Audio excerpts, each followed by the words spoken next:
பிஸ்மில்லாஹிர் ரஹ்மானிர் ரஹீம். அஸ்ஸலாமு அலைக்கும் வரஹ்மத்துல்லாஹி வபரகாத்துஹு. அல்லாஹுடைய சாந்தியும் சமாதானமும் நேர்வழியை பின்பற்றும் அனைத்து நல்மக்கள் மீதும் உண்டாவதாக. பலஸ்தீன பூமியின் பூர்வ குடிமக்கள் யார்? இஸ்ரவேலர்களா அல்லது பலஸ்தீனியர்களா? அந்த பூமியின் உரிமையாளர்கள் இஸ்ரவேலர்களா அல்லது வேறு யாருமா? வரலாறு நெடுகிலும் அந்த பூமியில் வசித்து வந்தவர்கள் யார்? அங்கே இருக்கக்கூடிய பல்லினப்பட்ட மக்கள் அந்த பூமிக்கு குடிக்கு வந்த கால நேரங்கள் எவை என்ற விடயங்களை பற்றிய பல வரலாற்று தகவல்களை நாங்கள் பார்ப்போம். சமூக வலைத்தளங்களில் காணக்கூடிய செய்திகளை பார்த்தால் அதிகமான மக்களுக்கு இந்த பிரச்சனையின் அடிப்படை தெரியாதவர்களாக இருப்பதை காண முடிகின்றது. இந்த சர்ச்சையை பற்றி பேசும் பொழுது செமிட்டிக் மற்றும் ஆன்டிசெமிட்டிக் என்ற வார்த்தை அதிகமாக புழங்கப்படுகின்றது. அதாவது யூதர்கள் இந்த பலஸ்தீன பூமி தங்களுக்குரிய ஒரு பூமியாக கருதுகின்றனர். மேலும் அந்த பூமிக்கு உரிமை கொள்ளக்கூடியவர்கள் செமிட்டிக் என்று சொல்லக்கூடிய ஒரு மக்களாக அறிமுகப்படுத்துகின்றார்கள். அதாவது யூதர்கள் தன்னை சார்ந்தவர்களை மாத்திரமே தங்களுடன் இணைத்துக் கொள்வார்கள்.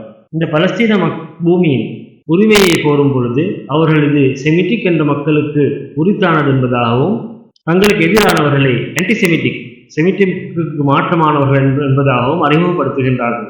இந்த செமிட்டிக் ஆன்டிசெமிட்டிக் என்ற வார்த்தை ஊடகங்களிலேயும் பரவலாக பயன்படுத்தப்படுவதை நாங்கள் காணுகின்றோம். செமிட்டிக் என்றால் என்ன, அதற்கு சம்பந்தப்பட்டவர்கள் யார் என்பதை நாங்கள் பார்க்கலாம். முஸ்லிம்களின் வேத நூலாகிய அல் குர்ஆன், கிறிஸ்தவர்களின் வேத நூலாகிய பைபிள் மற்றும் யூதர்களின் வேத நூலாகிய தௌராத் என்ற கூடிய கிரந்தங்கள் மற்றும் உலக வரலாறின் படி கிறிஸ்துவுக்கு 2886 வருடங்களுக்கு முன்னால் நூஹ் என்று சொல்லக்கூடிய ஒரு இறை தூதர் வசித்து வந்தார். அவர் தன்னுடைய மக்களை தன்னுடைய ஒரே இறைவனை வணங்குமாறு அழைத்து வந்தார். அவருடைய வாழ்நாளில் 950 வருடங்கள் கழிந்து அவரை பின்பற்றக்கூடியவர்கள் வெறுமனே 80-85 போன்ற ஒரு எண்ணிக்கை கொண்டவர்களாக இருந்தார்கள். எனவே மக்களை விட்டு நிராசை அடைந்த அவர் தன்னுடைய இறைவனிடத்தில் நல்ல மக்களை பாதுகாக்குமாறும் அவர்களுக்கு மத்தியில் இருக்கக்கூடிய அந்த நம்பிக்கையை கூட போக்கக்கூடிய மக்களை இந்த பூமியிலிருந்து அகற்றுமாறும் ஒரு பிரார்த்தனை செய்தார். எனவே இந்த பிரார்த்தனை பிரகாரம் அவருக்கு இறைவனிடமிருந்து ஒரு செய்தி கொடுக்கப்பட்டது. அதாவது அனைத்து மக்களை தன்னை நம்பிய சிறு கூட்டத்தை தவிர ஏனைய மக்களை மூழ்கடிக்கக்கூடிய ஒரு வெள்ளப்பெருக்கு வர இருப்பதாகவும் தன்னை ஏற்றுக்கொண்ட மக்களை பாதுகாப்பதற்காக ஒரு கப்பலை அமைக்குமாறும் அவருக்கு உத்தரவு வந்தது. எனவே அவர் அவ்வாறான ஒரு கப்பலை அமைத்து தங்களை விசுவாசம் கொண்ட மக்களை அந்த கப்பலை ஏற்றிக்கொண்டு ஏனைய மக்களுக்கும் அந்த கப்பலில் ஏறிக்கொள்ளுமாறு அழைப்பு விடுத்தார். மேலும் அவர் தன்னுடன் எல்லா மிருகங்களிலும் ஒரு ஜோடியை அந்த கப்பலிலே ஏற்றுக்கொண்டார். இவ்வாறு வெள்ளப்பெருக்கு ஏற்பட்டு நிறைவு பெற்ற பின்னால் அந்த நூஹ் அலைஹிஸ்ஸலாம் அவருடைய கப்பல் ஜூத் என்ற கூடிய ஒரு மலையை ஒதுங்கியது. அவருடைய கப்பல் இந்த உலகத்தை சுற்றி வரும் பொழுது அவருடைய 3 பிள்ளைகளை உலகத்தில் 3 பாகங்களில் இறக்கி வைத்தார். அந்த 3 பிள்ளைகளில் ஒருவர் ஷாம் என்று சொல்லக்கூடியவராகவும், மற்றொருவர் யாஃபித் என்று சொல்லக்கூடியவராகவும், ஒருவர் ஹாம் என்று சொல்லக்கூடியவராகவும் இருந்தார்.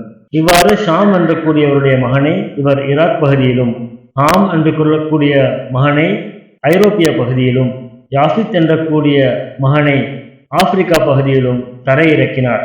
இந்த உலகத்திலே தோன்றிய எல்லா இறை தூதர்களும் இந்த செமிட்டிக் என்று சொல்லக்கூடிய ஷாம் என்று கூடிய அந்த மகனுடைய பிச்சலங்களாக இருந்தார்கள்.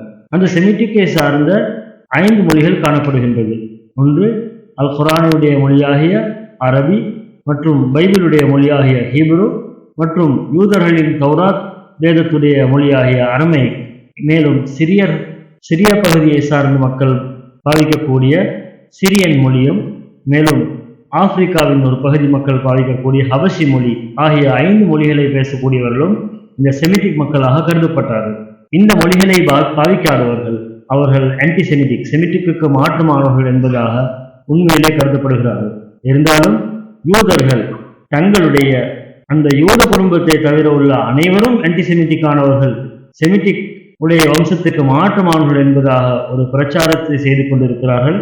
ஆனால் உண்மையிலே மேலே குறிப்பிட்ட 5 மொழிகளை பாவிக்கக்கூடிய அனைத்து மக்களும் இந்த செமிட்டிக்கை சார்ந்தவர்கள். அவர்கள் அந்த ஈராக், சிரியா, பலஸ்தீன், ஆப்பிரிக்கா போன்ற அந்த பூமி பிரதேசத்தில் வாழ்ந்து வந்தவர்கள். அந்த பூமியிலே அவர்களுக்கு உரித்துள்ளவர்கள் என்பதாக வரலாறு கூறுகின்றது. மேலும் இந்த உரையாடலின் முக்கியமான ஒரு நபராக இறை தூதர் இப்ராஹிம் அலைஹிஸ்ஸலாம் அவர்கள் காணப்படுகிறார்கள். அடுத்ததாக நாங்கள் இந்த இப்ராஹிம் நபி இறை தூதர் அவர்கள் தங்களுடைய பிச்சலங்கள் யூதர்களாக, கிறிஸ்தவர்களாக, முஸ்லிம்களாக இந்த உலகத்தில் பறந்து வாழ்வதற்காக காரணமாக அமைந்த அவருடைய பிரயாணங்கள், அவருடைய வசிப்பிடங்கள், அவருடைய நடவடிக்கைகளை பற்றி சில விடயங்களை நாங்கள் ஆராய்ச்சி செய்து பார்ப்போம். இவர்கள் இந்த உலகத்தின் மிக பிரதானமான 3 மார்க்கங்களாகிய இஸ்லாம், கிறிஸ்தவம், யூத மார்க்கம் ஆகிய 3 மதங்களையும் பின்பற்றக்கூடிய மக்களுடைய குடும்பங்கள் போய் ஒன்று சேரக்கூடிய ஒரு தாத்தாவாக இருந்தார்கள். இந்த இறைத்தூதர் இப்ராஹிம் அலைஹிஸ்ஸலாம் அவர்களுக்கு சாரா என்று சொல்லக்கூடிய ஒரு மனைவியும், ஹாஜர் என்று சொல்லக்கூடிய ஒரு மனைவியும் இருந்தார்கள். இவருடைய சாரா என்று சொல்லக்கூடிய முதலாவது மனைவிக்கு இவருக்கு 80 வயதாகும் வரை எந்த பிள்ளைகளும் கிடைக்கவில்லை. இவரிடத்தில் அடிமையாக இருந்த அந்த ஹாஜர் என்று சொல்லக்கூடிய பெண்ணுக்கு இவருக்கு 80 வயதுக்கு பின்னால் ஒரு பிள்ளை கிடைத்தது. பின்னால் அவர் அந்த ஹாஜர் என்று சொல்லக்கூடிய அடிமை பெண்ணை தன்னுடைய மனைவியாக ஆக்கி திருமணம் செய்து கொண்டார். இந்த இஸ்மாயில் என்று சொல்லக்கூடிய பிள்ளையின் சந்ததியாகத்தான் அரபியர்கள் மற்றும் இஸ்லாம் மார்க்கத்தை பின்பற்றக்கூடிய முஸ்லிம்கள் தொடர்படக்கூடியவர்களாக இருக்கிறார்கள். இவருடைய மற்ற பிள்ளை இஸ்மாயில் என்று சொல்லக்கூடிய பிள்ளையின் சந்ததியினராக யூதர்கள் மற்றும் கிறிஸ்தவர்கள் காணப்படுகின்றார்கள். இந்த இறைத்தூதர் இப்ராஹிம் அலைஹிஸ்ஸலாம் அவர்கள் பிறந்த ஊர், அதாவது அதனுடைய ஊரின் பேரே ஊர் என்பதாகும். இது ஊர் என்று சொல்லக்கூடிய இந்த பழங்காலத்து கிராமம் மெசபொட்டேமியா நதியின் ஓரத்திலிருந்து ஈராக், அரேபிய நாடுகள் ஆகிய பிரதேசத்தில் உள்ள ஒரு பழங்காலத்து கிராமமாக காணப்பட்டது. தற்காலத்தில் புழக்கத்தில் உள்ள வரைபடங்கள் பிரகாரம் இந்த கிராமம் ஈராக் நாட்டின் எல்லைப்புறத்துக்கு உட்பட்ட பகுதியில் காணப்படுகின்றது. இவர் வசித்த காலம் கிறிஸ்துவுக்கு முன் 2000ஆம் நூற்றாண்டு அண்மையான காலப்பகுதியாகும். இறைத்தூதர் இப்ராஹிம் அலைஹிஸ்ஸலாம் அவர்கள் வாழ்ந்த இந்த பிரதேசங்களில் ஏற்கனவே செமிட்டிக் மொழியை பாவிக்கக்கூடிய மக்கள் வசித்து வந்திருக்கிறார்கள். இறைத்தூதர் இப்ராஹிம் அலைஹிஸ்ஸலாம் அவர்கள் தன்னுடைய மூத்த மகனாகிய இஸ்மாயில் அவர்களையும் அவருடைய தாயார் ஹாஜர் அலைஹிஸ்ஸலாம் அவர்களையும் சவுதி அரேபியாவுடைய மக்காவுடைய நகருக்கு எடுத்து செல்கின்றார். இவர் அங்கே செல்லும் பொழுது அங்கே எந்த ஒரு மரமட்டையோ அல்லது எந்த மனித சஞ்சாரமோ இல்லாத ஒரு பூமியாக அது இருந்தது. குடிப்பதற்கான தண்ணீர் கூட இல்லாத அந்த பூமியிலே தன்னுடைய மூத்த மகன் இஸ்மாயில் அலைஹிஸ்ஸலாம் அவர்களையும் அவருடைய தாயார் ஹாஜர் அலைஹிஸ்ஸலாம் அவர்களையும் பாலைவன பூமியிலே விட்டுவிட்டு அவர் அங்கே இருந்து வெளிக்கிளம்பி செல்கின்றார். இது அவருக்கு வந்த ஒரு இறை கட்டளை என்பதாக வரலாற்றிலே கூறப்பட்டுள்ளது. அங்கே இருந்து மீண்டும் தன்னுடைய ஈராக் நாட்டில் உள்ள ஊர் என்ற நகரத்துக்கு, கிராமத்துக்கு திரும்பி வந்த இப்ராஹிம் அலைஹிஸ்ஸலாம் அவர்கள் தன்னுடைய 2வது பிள்ளையை அவருடைய தாயார் சாரா அலைஹிஸ்ஸலாம் அவர்களையும் கூட்டிக் கொண்டு தன்னுடைய இன்னும் ஒரு சொந்தக்காரராகிய லூத் அலைஹிஸ்ஸலாம் என்ற கூடிய இறை தூதரையும் கூட்டிக் கொண்டு பலஸ்தீன பூமிக்கு காலடி எடுத்து வைக்கிறார். இந்த இறை தூதர் இப்ராஹிம் அலைஹிஸ்ஸலாம் அவர்கள் பலஸ்தீன் பூமிக்கு கிறிஸ்துவுக்கு முன் 1500-2000 என்ற காலப்பகுதியில் காலடி எடுத்து வைக்கும் பொழுது அங்கே ஏற்கனவே ஒரு சாரார் வாழ்ந்து வந்தார்கள். அவர்களுக்கு மல்கிசத் என்ற கூடிய ஒரு அரசர் இருந்ததாகவும் இப்ராஹிம் அலைஹிஸ்ஸலாம் அவர்கள் அந்த மல்கிசத் மன்னரை சந்தித்ததாகவும் பைபிள் குறிப்பிடுகின்றது. இந்த இறைத்தூதர் இப்ராஹிம் அலைஹிஸ்ஸலாம் அவர்கள் அந்த பலஸ்தீன பூமிக்கு காலடி எடுத்து வைக்கும் பொழுது அங்கே ஆட்சி செய்து கொண்டிருந்த அந்த மல்கிசத் அரசர் அவருடைய மக்களுடைய பெயர் கன்ஆன் என்பதாக வரலாறில் குறிப்பிடப்பட்டுள்ளது. எனவே இந்த கன்னானி மக்கள் அவர்கள்தான் இந்த பலஸ்தீன பூமியின் பழங்குடியினர். அவர்கள் யூதர்கள், கிறிஸ்தவர்கள் ஆகியவர்களின் அந்த மூதாதையராகிய இப்ராஹிம் அலைஹிஸ்ஸலாம் அவர்கள் ஈராக்கில் இருந்த பலஸ்தீன பூமிக்கு கால் அடி வைக்கும் முன்னர் இருந்தே அந்த பூமியிலே வசித்து வந்த பழங்குடியினராக வரலாறு கூறுகின்றது. வரலாற்று தகவல்களின் பிரகாரம் கெனன் என்று சொல்லக்கூடிய இந்த குடியினர் கிறிஸ்துவுக்கு முன் 2286 மற்றும் கிறிஸ்துவுக்கு முன் 1500 என்ற காலப்பகுதியின் இடைப்பகுதியில் இந்த பூமியிலே நீண்ட காலமாக வசித்து வந்தவர்கள் பழங்குடியினர் என்பது இந்த தகவல்களில் இருந்து தெளிவாகின்றது. இந்த கன்னானி மக்கள் சிரியா, ஜோர்தான், பலஸ்தீன் ஆகிய பிரதேசங்களில் வசித்து வந்தவர்களாக வரலாறு குறிப்பிடுகின்றது. இறைத்தூதர் இப்ராஹிம் அலைஹிஸ்ஸலாம் அவர்கள் பலஸ்தீன பூமியிலே குடியமர்த்திய தன்னுடைய மகன் இஸ்ஹாக் அலைஹிஸ்ஸலாம் அவர்களுக்கு அவருடைய 60ஆம் வயதில் கிறிஸ்தவர்கள் ஜேக்கப் என்று அழைக்கக்கூடிய ஒரு மகன் பிறக்கிறார். அரபியர்கள், இஸ்லாமியர்கள் அவரை யாக்கூப் என்று அழைக்கிறார்கள். இவர் ஒரு இறைத்தூதராக மாறினார். இவருக்கு இருக்கக்கூடிய மற்றும் ஒரு பெயர் தான் இஸ்ராயில். எனவே இஸ்ராயில் என்று சொல்லக்கூடிய யூதர்களுடைய குடும்பம் இவருடைய 12 பிள்ளைகளிலிருந்து ஏற்பட்ட சந்ததியினர் என்பது வரலாற்றிலிருந்து தெளிவாகின்றது. இந்த தகவல்களின் பிரகாரம் ஈராக் நாட்டிலிருந்து இடம்பெயர்ந்த இஸ்ஹாக் என்ற நபிக்கு பிறந்தவர் தான் இஸ்ரவேல் என்று சொல்லக்கூடிய ஜேக்கப் அவர்கள். எனவே அவர்களை விட அந்த பூமிக்கு உரிமை கொள்ளக்கூடிய கன்ஆனி என்று சொல்லக்கூடிய மக்கள் அந்த பூமியிலே அவர்களுக்கு பல்லாயிரம் வருடங்களுக்கு முன்னால் இருந்து அந்த பூமியிலே வசித்து வந்திருக்கிறார்கள். இவ்வாறு பலஸ்தீன பூமியிலே குடியமர்ந்த இந்த ஜேக்கப் யாக்கூப் அலைஹிஸ்ஸலாம் அவருடைய 12 பிள்ளைகளும் யூதர்களுடைய முக்கியமான 12 குடும்பத்தினராக 12 கோத்திரத்தார்களாக கருதப்படுகிறார்கள். இவர்கள் உலகத்திலே பல பாகங்களில் வசித்து வருகிறார்கள். இவர்கள் அனைவரும் யூதர்கள் மாத்திரம் அல்லாமல் இவர்களில் கிறிஸ்தவத்தை ஏற்றுக்கொள்ளக்கூடியவர்கள், இஸ்லாத்தை ஏற்றுக்கொள்ளக்கூடியவர்கள், மதசார்பற்ற அற்றவர்கள் என்று பல வகையான மக்களும் இந்த பூமியிலே வாழ்ந்து கொண்டிருக்கிறார்கள். இருந்தாலும் யூதர்கள் அவருடைய கருத்து பிரகாரம் அவர்கள் யூதர்கள் மாத்திரம்தான் இந்த செமிட்டிக் அல்லது இந்த இஸ்ரவேலுடைய குடும்பத்துக்கு சொந்தக்காரர்கள் என்று அவர்கள் வாதித்துக் கொண்டிருக்கிறார்கள்.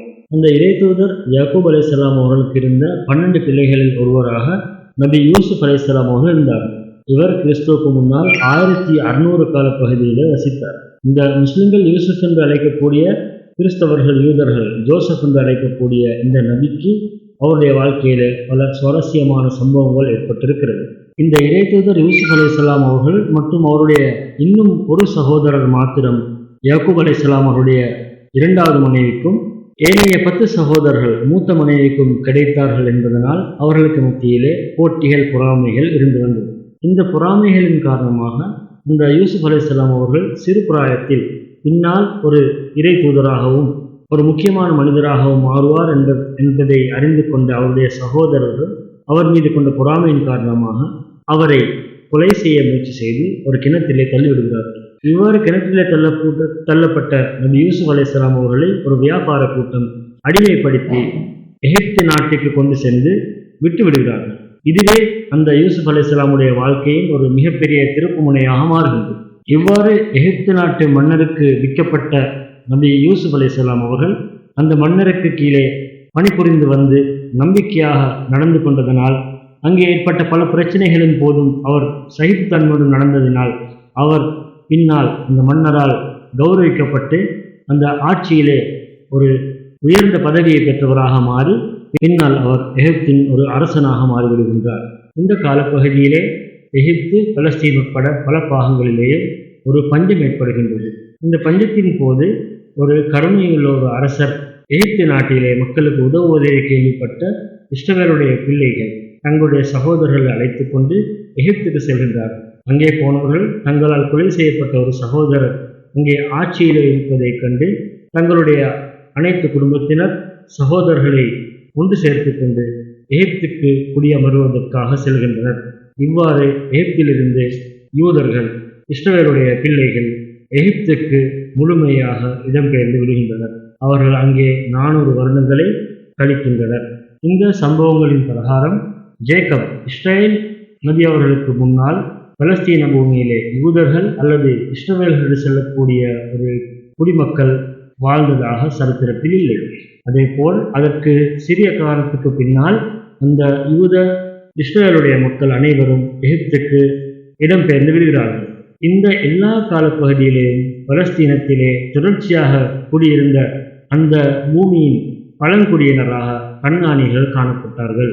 எனவே இஸ்ரேல் பூமியினுடைய ஆரம்ப காலத்திலிருந்து பழங்குடியினர் இந்த கன்ஆனிகள் அவர்கள் எந்த நிலைமையிலும் அந்த பலஸ்தீன் பூமியை விட்டு வெளியேறி செல்லவில்லை. மேலும் இந்த தகவல்களின் பிரகாரம் ஜேக்கப் என்று சொல்லக்கூடிய இஸ்ரவேலுடைய தந்தை இஸ்ஹாக் அலைஹிஸ்ஸலாம் அவர்கள் இஸ்ரவேலர்களுக்கு சம்பந்தப்பட்டவராக இல்லை. அவர் யூதராகவும் இருக்கவில்லை. அதே போல் அவருடைய தந்தையாகிய இப்ராஹிம் அலைஹிஸ்ஸலாம் அவர்களும் யூதராகவோ அல்லது இஸ்ரவேலராகவோ இருக்கவில்லை என்பது வரலாற்றிலே தெளிவாக குறிப்பிடப்படுகின்றது.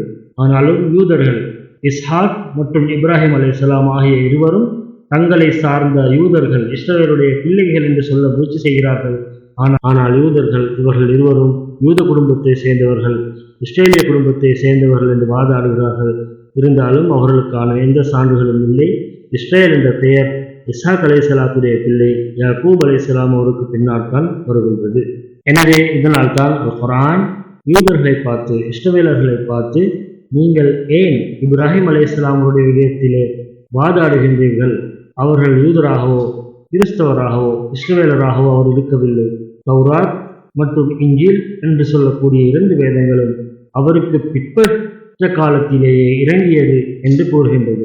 அதே போல் அல் குர்ஆன் மீண்டும் தெளிவாக மாகான இப்ராஹிம் யஹூதியன் வலா நஸ்ரானியன், இப்ராஹிம் அலைஹிஸ்ஸலாம் அவர்கள் ஒரு யூதனாகவோ கிறிஸ்தவராகவோ இருக்கவில்லை. அவர் ஹனீஃபன் முஸ்லிமன், ஒரு முஸ்லிமாக அந்த 2 மார்க்கத்துக்கும் சம்பந்தப்படாதவராகவே இருந்தார். அந்த 2 மார்க்கங்களும் அந்த 2 சந்ததிகளும் அவர்களுக்கு பின்னால் உள்ள காலத்திலே தோன்றியது என்பதை தெளிவாக கூறுகின்றது. இதன் பிரகாரம் பலஸ்தீன பூமியிலே ஆதியில் இருந்து குடியிருந்த பழங்குடியினர் யார்? அதற்கு இடையிலே குடிவந்தவர்கள் யார்? அவர்கள் அங்கே எவ்வளவு காலம் இருந்தார்கள்? அங்கே இருந்து அவர்கள் வெளியேறி எவ்வளவு காலம் இருந்தார்கள்? அந்த விடயங்களை பற்றிய ஒரு சுருக்கம் உங்களுக்கு தெளிவாக இருக்கும் என்று நாம் நம்புகிறோம். இவ்வாறு எகிப்துக்கு குடிபெயர்ந்த யூதர்கள் அங்கே ஆட்சியில் இருந்த தன்னுடைய சகோதரர் யூசுப் அலைஹிஸ்ஸலாம் அவருடைய அனுசரணையின் கீழ் நல்ல முறையிலே வாழ்ந்து வந்தார்கள். சில காலங்களுக்கு பின்னால் அங்கே ஃபாரா என்று சொல்லக்கூடிய ஃபிர்அவுன் என்ற மன்னர்கள் ஆட்சிக்கு வந்தார்கள். அவர்களுடைய ஆட்சி காலத்தில் இந்த யூதர்களை அடிமைப்படுத்தினார்கள். அவர்கள் யூதர்களிடமிருந்து கடுமையான வேலை வாங்கியதுடன் அவர்களை பல இன்னல்களுக்கும் துன்பங்களுக்கும் உள்ளாக்கினார்கள். இந்த நிலைமையிலே இறைவனின் அருளால் யூதர்களுக்கு மத்தியில் இருந்து மோசஸ் என்று கூடிய ஒரு நபி இறை தூதர் தோன்றினார்கள்.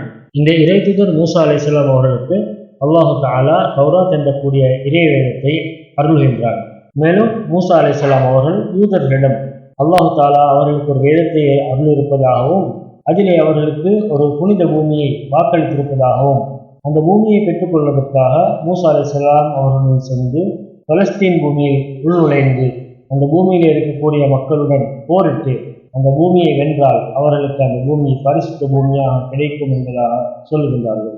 எப்பொழுதும் ஏற்குமாறாக சிந்திக்கக்கூடிய இந்த யூதர்கள் மூசா அலைஹிஸ்ஸலாம் அவர்களிடம், நீங்களும் உங்களுடைய இறைவனும் அந்த பலஸ்தீன் பூமிக்குள் நுழைந்து அங்கே இருக்கக்கூடிய மக்களுடன் சண்டையிட்டு வென்று எங்களுக்கு அதனை சுத்தப்படுத்தி தாருங்கள், அதுக்குள்ளே பலசாலிகளான பூர்வீக மக்கள் இருக்கிறார்கள், எங்களுக்கு அவர்களுடன் போர் செய்ய முடியாது என்று கூறி நிராகரித்து விட்டார்கள். இந்த நிலைமையிலே அவர்கள் அந்த இறைவனுடைய கட்டளையை ஏற்று பலஸ்தீன பூமிக்குள்ளே நுழையாத காரணத்தினால் அவர்களுக்கு வாக்களிக்கப்பட்ட அந்த புனித பூமி தப்பிவிடுகின்றது. இதே நிலைமையிலே மூசா அலைஹிஸ்ஸலாம் அவர்கள் மரணித்து விடுகிறார்கள். அவர்களுக்கு அந்த பூமி அப்பொழுதே கிடைக்கவில்லை. இறை தூதர் மூசா அலைஹிஸ்ஸலாம் அவர்களின் மரணத்தின் பின்னால் யூஷா பின் நூன் என்று சொல்லக்கூடிய ஒரு இறை தூதர் வந்து இஸ்ரவேலர்களின் பிள்ளைகளாகிய யூதர்களை ஒன்று சேர்த்து பலஸ்தீன மக்களுக்குள் நுழைந்து அங்கே இருந்த பழங்குடி மக்களுடன் போராடி அந்த பூமியின் ஆட்சியை கைப்பற்றினார்கள். அதே தொடராக கிறிஸ்துவுக்கு முன்னர் 1000ஆம் வருடத்திலிருந்து தோன்றிய இறை தூதர்கள் தாவூத் அலைஹிஸ்ஸலாம் மற்றும் அவருடைய மகன் சுலைமான் அலைஹிஸ்ஸலாம் அவர்கள் பலஸ்தீனத்திலே மிகவும் உறுதியான ஒரு ஆட்சியை நிலைநிறுத்தினார்கள். மேலும் அவர்கள் தங்களுக்கான இறை இல்லங்களை உருவாக்கினார்கள். இருந்தாலும் இந்த ஆட்சி மிக நீண்ட காலம் தொடரவில்லை. இறைதூதர் சுலைமான் அலைஹிஸ்ஸலாம் அவர்களின் மரணத்தின் பின்னால் சிரியர்களும் அதற்கு பின்னால் பெபிலோனியர்கள் கிறிஸ்துவுக்கு முன் 600ஆம் ஆண்டு காலங்களிலும் ரோமர்கள் கிறிஸ்துவுக்கு முன்னால் 63 என்ற காலங்களிலும் பலஸ்தீன பூமியை பிடித்து ஆட்சி செய்து வந்தார்கள். பெபிலோனியர்கள் பலஸ்தீனத்தின் ஆட்சியை கைப்பற்றியதுடன் இறைதூதர் சுலைமான் அலைஹிஸ்ஸலாம் அவர்கள் கட்டிய வணக்கஸ்தலத்தை இடித்துவிட்டு அங்கே இருக்கக்கூடிய அதிகமான மக்களை அடிமையாக பிடித்து மேலும் யூதர்களை வெளியேற்றி விட்டார்கள். பெபிலோனியர்கள் பலஸ்தீனத்தை கைப்பற்றியதன் பின்னால் சுலைமான் அலைஹிஸ்ஸலாம் அவர்கள் கட்டிய வணக்கஸ்தலத்தை இடித்துவிட்டு அந்த பிரதேசத்தில் இருக்கக்கூடிய மக்களை அடிமையாக பிடித்து கொண்டார்கள். ஆனால் அவர்கள் அவ்வாறு பிடித்து 50 வருடங்களுக்கு பின்னால் பாரசீக மன்னர் சைரஸ் என்பவர் பெபிலோனியாவை தோற்கடித்து பலஸ்தீனத்தை மீண்டும் கைப்பற்றி யூதர்களுக்கு மீள்குடியேறுவதற்கு சந்தர்ப்பம் அளித்தார்கள். கிறிஸ்துவுக்கு முன்பு 63வது வருடத்தில் ரோமர்கள் பெபிலோனியர்களை தோற்கடித்து பலஸ்தீனிய ஆட்சியை கைப்பற்றினார்கள்.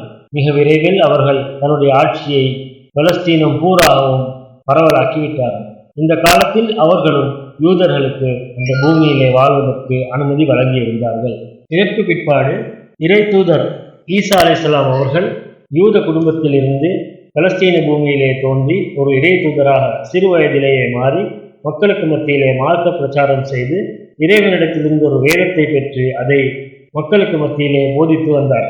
இறை தூதர் மோசஸ் என்று அழைக்கப்படக்கூடிய மூசா அலைஹிஸ்ஸலாமுடைய மார்க்கத்தையும் நபி தாவூத் மற்றும் சுலைமான் அலைஹிஸ்ஸலாம் அவருடைய ஆட்சியை பலஸ்தீன பூமியிலே மீள நிலைநிறுத்துவதற்கு ஆவலாக இருந்த யூதர்களுக்கு இந்த ஜீசஸ் என்று அழைக்கப்படக்கூடிய ஈசா அலைஹிஸ்ஸலாம் அவர்கள் இன்னொரு மார்க்கத்தை கொண்டு வந்தது சகிக்க முடியவில்லை.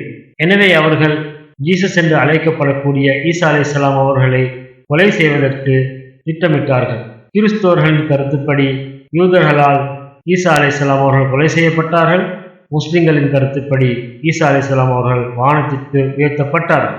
இன்னும் யூதர்களின் கையால் ஈசா அலைஹிஸ்ஸலாம் அவர்கள் கொலை செய்யப்பட்டதாக நம்பிய ரோமர்கள் இதனால் விசனம் கொண்டு யூதர்களை பலஸ்தீன பூமியிலிருந்து மீண்டும் வெளியேற்றி விட்டார்கள். இவ்வாறு வரலாறு நெடுகிலும் யூதர்கள் அந்த பலஸ்தீன பூமியிலிருந்து வெளியேற்றப்பட்டும் மீண்டும் திரும்ப உள்வாங்கப்பட்டவர்களாகவும் வாழ்ந்து வந்தார்கள். ஆனால் இந்த எல்லா காலங்களிலும் அந்த பூமியின் பழங்குடியினர்களான கன்ஆனி மக்கள் அந்த பூமியிலே தொடர்ந்தும் வசித்து வந்தார்கள். இவ்வாறாக இந்த தொடரில் மக்காவிலே விடப்பட்ட இஸ்மாயில் அலைஹிஸ்ஸலாம் அவருடைய குடும்பம் ஒரு மிகப்பெரிய அரபிய வம்சமாக மாறி அவர்களிலே இருந்து முஹம்மது நபி ஸல்லல்லாஹு அலைஹி வஸல்லம் அவர்கள் தோன்றி அவர்கள் கொண்டு வந்த இஸ்லாம் மார்க்கம் அது அரபிய தீபகற்பத்திலே பரவி பின்னால் பலஸ்தீனத்தை வந்தடைந்து அங்கே இருக்கக்கூடிய பூர்வீக மக்களால் ஆகிய கன்னானி மக்களும் அந்த இஸ்லாத்தை ஏற்றுக்கொண்டார். இந்த நேரத்தில் அந்த பலஸ்தீன பூமியிலே ஒரு சிறிய தொகையினராக யூதர்கள் வசித்து வந்தார். இஸ்லாமிய ஆட்சி வந்த பின்னால் அந்த யூதர்களுக்கு திரும்பவும் அந்த பலஸ்தீன பூமியிலே வாழ்வதற்கான சந்தர்ப்பம் இஸ்லாமிய ஹலீஃபாவான உமர் கத்தாப் ரலியல்லாஹு அன்ஹு அவர்களால் வழங்கப்பட்டது. மேலும் குறிப்பிடப்படத்தக்க ஒரு விடயம் என்னவென்றால் இந்த எல்லா காலங்களிலும் பலஸ்தீன பூமி பலஸ்தீனம் என்ற பெயரினாலே அழைக்கப்பட்டது. இதுவரை நாங்கள் தெரிந்து கொண்ட விடயங்களின் மூலமாக உங்களுக்கு பலஸ்தீன பூமியின் பழங்குடியினர் யார், மேலும் கிறிஸ்தவர்கள், யூதர்கள், இஸ்லாமியர்கள் அந்த பூமியுடன் இந்த காலத்தில் எந்த வகையில் சம்பந்தப்பட்டார்கள் என்பதை பற்றியும் சில தகவல்கள் தெளிவுகள் கிடைத்திருக்கும் என்று நம்புகின்றோம். ஜஸாக்கல்லாஹு கைரல் ஜஸா. அஸ்ஸலாமு அலைக்கும் வரஹ்மத்துல்லாஹி வபரகாத்துஹு.